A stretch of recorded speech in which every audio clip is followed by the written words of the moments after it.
po ba yung lagay ng anak ko? Oo naman, pero I'll be honest with you. Kung gusto niyong gumaling ang kanyang kalagayan, dapat kayong dalawa mag-ayos mo. Victor, alam mo, hindi kami magkasundo ni Dolores. Ititira mo pa siya dito sa bahay ko? Tungkol to kay Elisa para mapabilis ang paggaling niya pagkasama ng nanay niya. Kung sa tingin mo, yan ang pinakamabilis na paraan para gumaling si Elisa, sige, hahayaan ko na.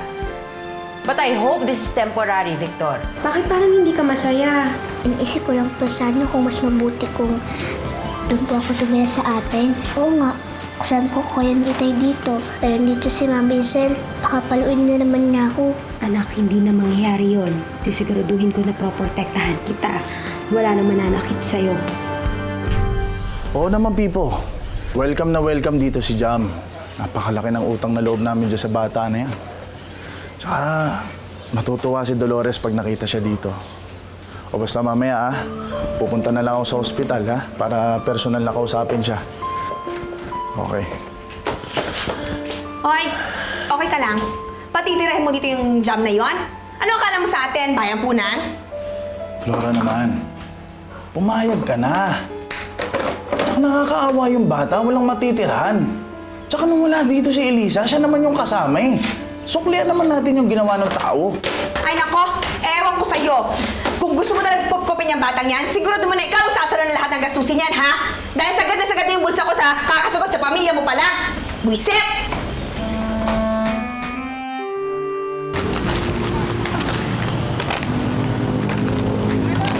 Tingnan niyo, parang tayo noon, nung buo pa yung barkada natin kasama si Elisa.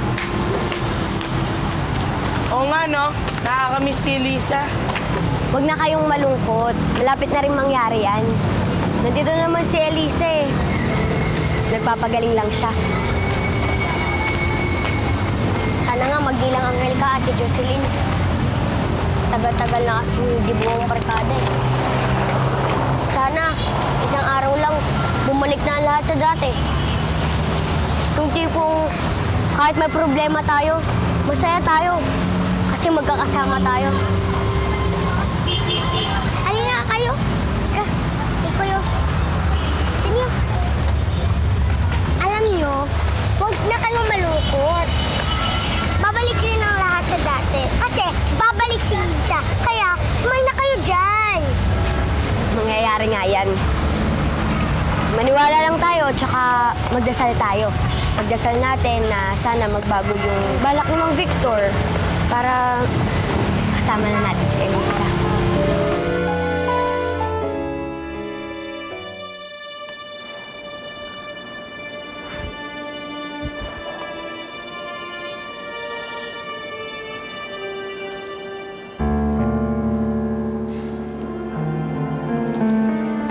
Daddy? Ay, nako. Naiinis ako dyan kay Victor. Inuwi ba naman dito si Dolores without my permission? Kesyo kailangan daw yun para mas mapabilis ang pagaling ni Elisa. My God. So ngayon kailangan kong tiisin na nandito siya sa bahay. Nakakadiri, pakarapot, dumi-dumi.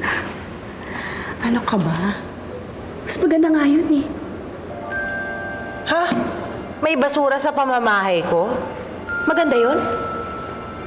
Izelda, 2 is better than 1. Hindi mo pa naiisip, hindi na lang isang distraction ni Sir Victor ngayon, kundi dalawa.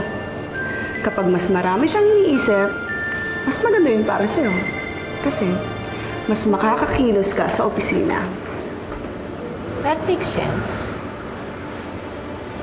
Fairness tumatalino ka. San ba naman ako mahahawa? Kundi sa'yo. Ano ka ba naman, Dolores? Bakit ka pumayag na tumira ka dyan? Aapihin ka dyan, umuwi ka dito. Kuya, hindi ako aalis dito hanggat hindi pa gumagaling si Elisa. Hindi ko naman siya maiiwan dito ng ganito. Hindi ba pwedeng dumalaw-dalaw ka lang dyan para makita siya? Nag-aalala ako para sa'yo. Huwag kang mag-alala, kuya. Kaya ko to. Mas mag-aalala ako kung nandyan ako tas hindi ko alam kung ano nangyari dito sa anak ko. Ayan ka na naman eh. Hindi ka na naman nagpapapigil eh. O sige. Basta pag may nangyari sa'yo dyan, balitaan mo ako, ha? Basta pag may nag-aalipos na sa'yo dyan, pumalag ka. Huwag kang papayag na magpaapi dyan, ha? Sige, kuya.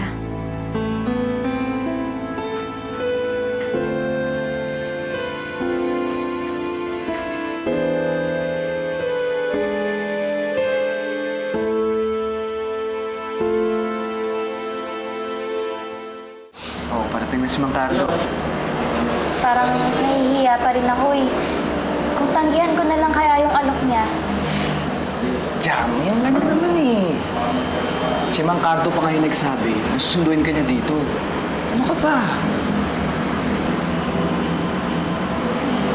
Vico, Mang Cardo.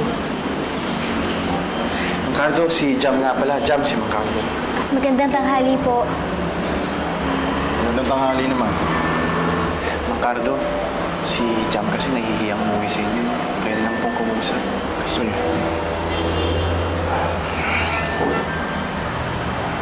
Jam? Huwag ka nang mahiya. Tanggapin mo na yung alok ko. Napakalaking tulong ng ginawa mo sa pamilya ko.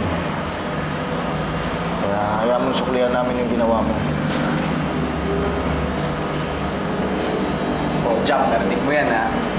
Tutulungan kita maglipit ng gamit mo para sumama na ka ng Mang Cardo.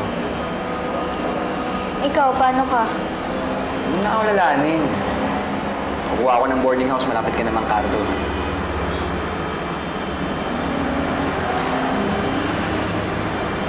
Yung gamit niya ba? Pwede na ba siya lumabas? Pwede na po. Ayusin ko na po. Sige. Pwede ba ayusin yung gamit mo? Salamat ulit, Jam, ha? Maraming salamat din po. Ay! Manang! Yan ba yung dadalhin mo kay Elisa? Opo, ma'am. Bakit po?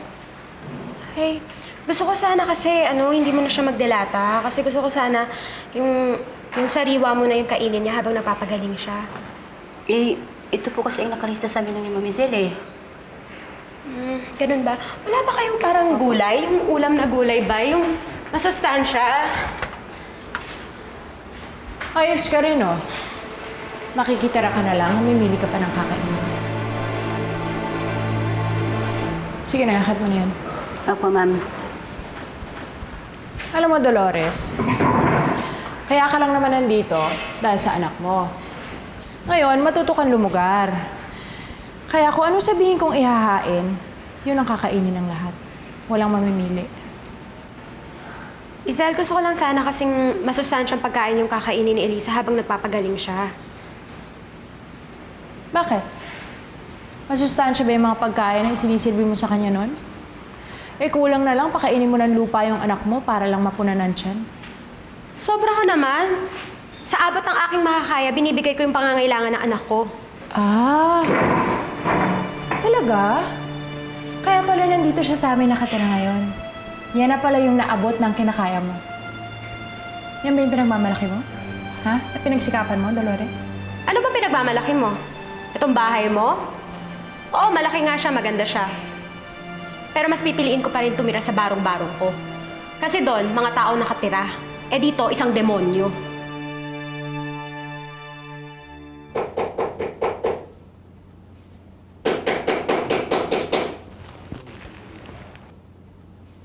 Sino yan?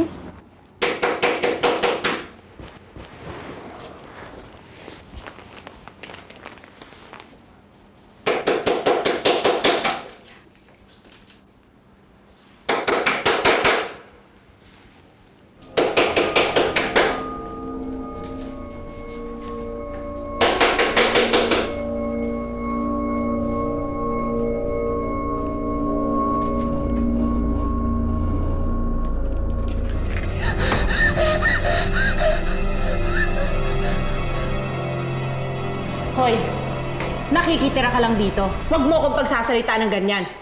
Tumigil ka nga. Elisa ka na, Elisa.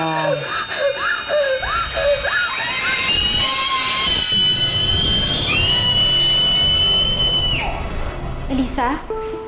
Ano yun? Elisa! Ano na yan? Elisa! Elisa! Ano nangyari? Bakit ka sumisigaw? Bakit ka sumisigaw? Bakit? Bakit, Elisa? Bakit? Bakit ako sinabla ni Janita? Nakita ko siya!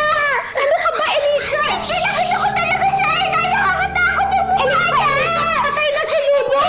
Nakita ko siya dyan! Patay na si Ludo! Patay na, Elisa! Tahan na, anak. Pati si Jenji, nakita ko dyan sa cabinet. Ano? Chelsea dito? Damit lang. Ano ba sumasabi sa isip mo, ha? Anak, guni-guni lang yun. Hindi totoo yun. Hindi totoo yun. Ano ba? Hindi na ko si Ma'am Lulu, Inay. Wala na nga si Lulu. Patay na si Lulu. Tama na. Ako, kaya mo na yan. Ano ko naman yan? Elisa, tama na. Man, nandito na kami. Tama na. Tama na. Huwag ka na umiyak. Huwag kang mag-alala, Ate Jam. Maraming mag-aalaga sa'yo dito. Kahit wala kang paningin, hindi ka mahihirapan. Di ba, Tom-Tom? Ding? Oo naman. Pwede niyo po ako maging tungkod. Si Kuya Tom-Tom, pwede niyo pong gawing kama. Salamat Maraming salamat. Napakabait ng pamilya ninyo. Alam mo, Jam, kanina ka pa nagpapasalamat. Di ba sinabi ko nga sa'yo, utang na loob namin sa'yo yung buhay ni Elisa. Kaya binabalik lang namin sa'yo yung ginawa mo. Kailan po ba uuwi dito si Elisa? Matagal-tagal ko na rin po siyang hindi nakakasama eh. Nandun siya sa bahay ng tatay niya, nagpapagaling siya kasama si Dolores. Hindi pa po ba siya uuwi dito? Sana umuwi na siya. Namimiss ko na siya. Chang, tama-tama. Kain po kayo. Hindi na. Baka kulang pa sa inyo yan. Ano nangyari kay Chang? Siya na nga itong inaaya ng merienda. Siya pa umalis. Hindi kaya ayaw niya na nandito ako? Hindi. Ganun lang yun. Hayaan mo lang. Patatanggap niya rin isang araw na nandito ka, ha? Ay, nako, sinabi mo. Eh, di hayaan mo sila magdrama. I'll just sit back, relax, and watch them. O siya, sige na. I'm watching something.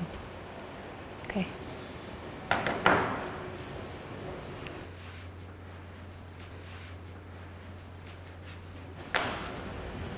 Ayan. Hi, honey. Saan si Elisa? Nabili ko na yung vitamins na. Natutulog na, love. Ano? Ang aga naman. Eh, she had an episode kanina. Nagwala dun sa kwarto niya eh. Ano? Bakit daw? Eh, she had a vision. She saw Lulu. Eh, patay na si Lulu.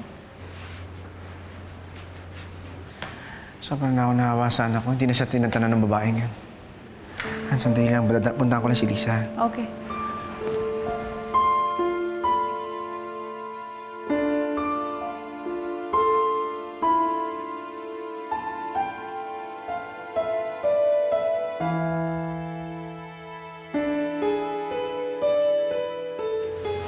Dolores, ano nangyari?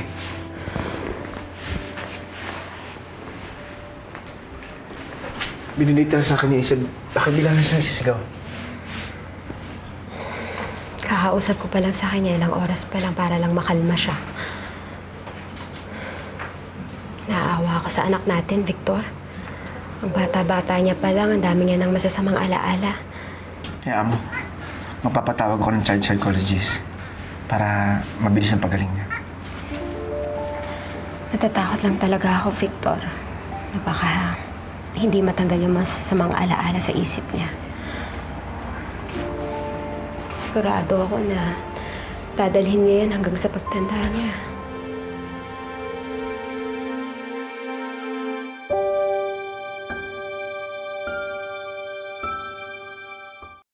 Anak, kamusta na yung pakiramdam mo? Nakatulog ka ba?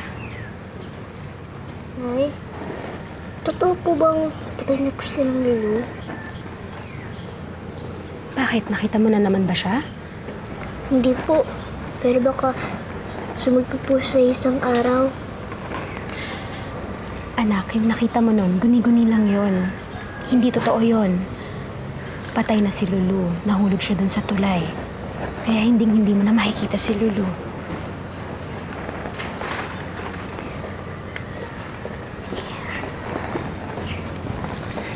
Lisa, anak!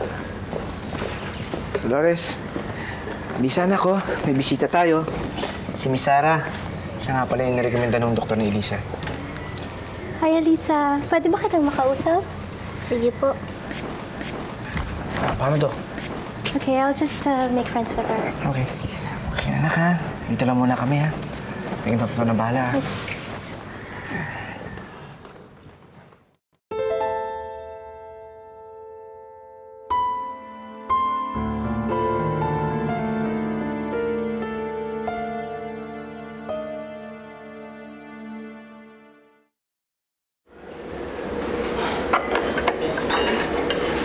Ezel? Yes. Sir Victor ba pupunta sa office mamaya? May kailangan lang ako papirmahan sa kanya. I don't think so. He's home now at pinapatingnan niya sa psychologist ang anak niyang baliw. Talaga? Umabot na sa punto na kailangan niya ng psychological leave? Yeah. Sana nga hindi na siya bumalik sa dati niyang isip. Grabe ka naman. Bata lang yon. Sige ka. Pag talagang naging baliw yun, ikaw rin mahihirapan. Just imagine, may Lucrecia sa bahay niya. Eh di kung matuluyan siyang mabaliw, eh di papadala ko siya sa mental hospital. Tapos isasama ko rin yung nanay niya para mabawasan mga buwisit sa buhay ko. Diba? Sama mga baliw. Are you done with your drawing, Elisa? Opo. May I see it?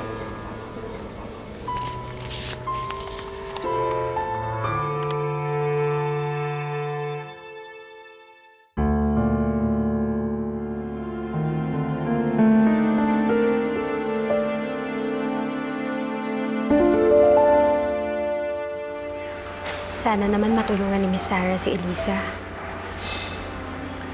Ay, recommended siya ng doktor na Elisa. Marami siya natulungan na katulad na Elisa at napagaling. Miss Sarah, kamusta? Hindi na ako magpapaligoy-ligoy pa.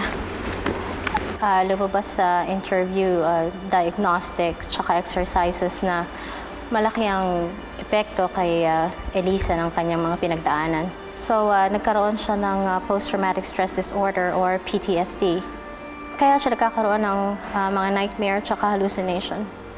Dok, paano mawawala yung trauma ng anak ko?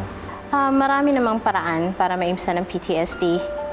Pwede ko siyang bigyan ng modification exercises at saka counseling. Pero malaking magagawa ng mga magulang para umayo siya. Tatapatin ko na kayo. Masyadong sensitibo ang kanyang kalagayan. So, kung hindi maagapan kaagad, pwede siya magkaroon ng psychosis o matuluyang mabaliw.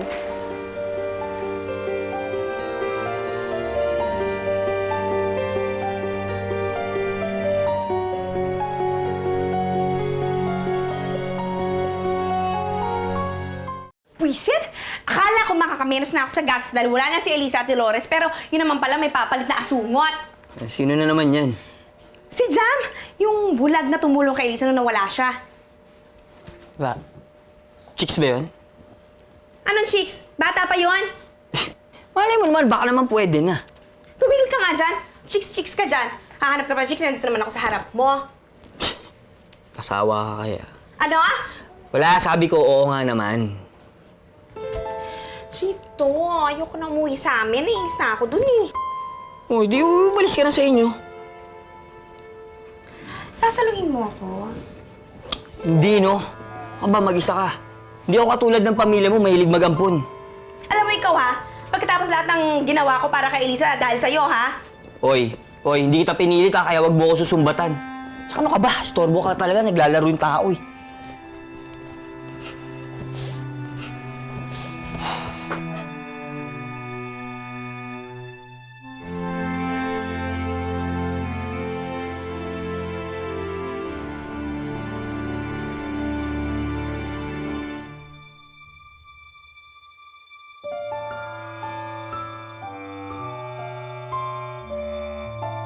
Diyos ko, nakakaawa naman po ang anak ko. Sana po malampasan niya ang panibagang dagok sa buhay niya ngayon.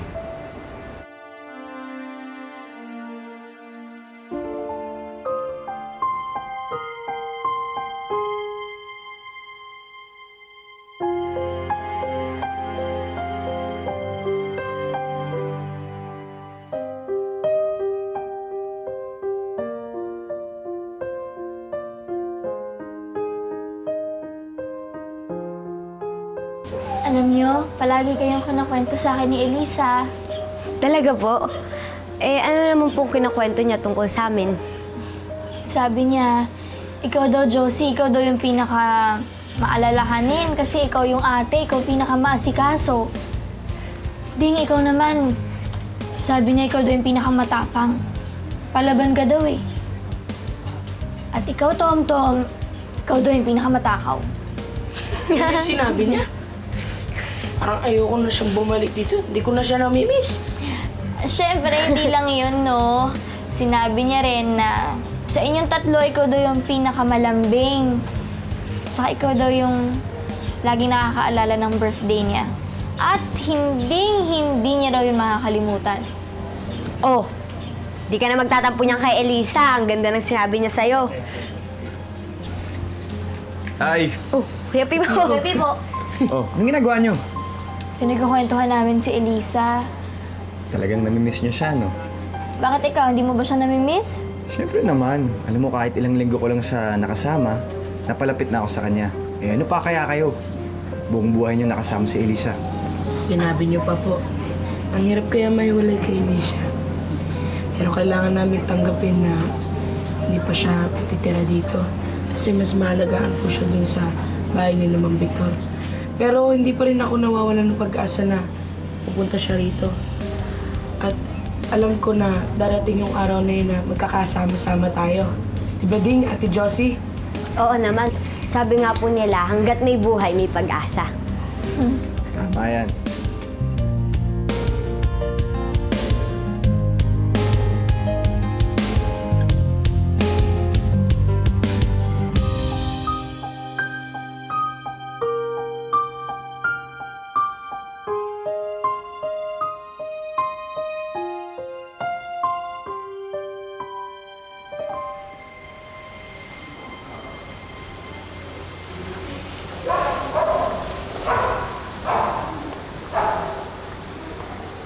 Kawawang Elisa. Hindi siguro siya nagkaganyan kung naalagaan siya ng maayos. Hindi ako nagkulang sa pag-aalaga sa kanya. Ay, talaga? So, naalagaan mo pala siya. Kaya pala siya nagkaganyan. Pwede ba tumigil ka na, Izel? Hindi ka naman nakakatulong eh. Sa kalayuan mo ko. Kapag nainis ako, tatawagin ko talaga yung psychologist. Ikaw yung mukhang may sira sa utak eh. The plan is working for us. Dahil nandito si Dolores, busy tuloy si Sir Victor. Tuloy lang ang pagsimot mo ng pera sa kumpanya. Alam mo, talagang dapat lang nabayaran ako ni Victor na malaki. Para tiisin kong tumira sa isang bahay kasama yung Dolores na yun. That means millions of pesos. Sige na po, Itay. Miss ko na po kayo eh. Eh, ako rin naman, Nak. Miss na kita eh. Tingin ko, mata-times 2 ka ni Victor kasi konting-konting kembot na lang talaga. Parang magiging sila na ulit ni Dolores. Victor, anong ginagawa mo dito?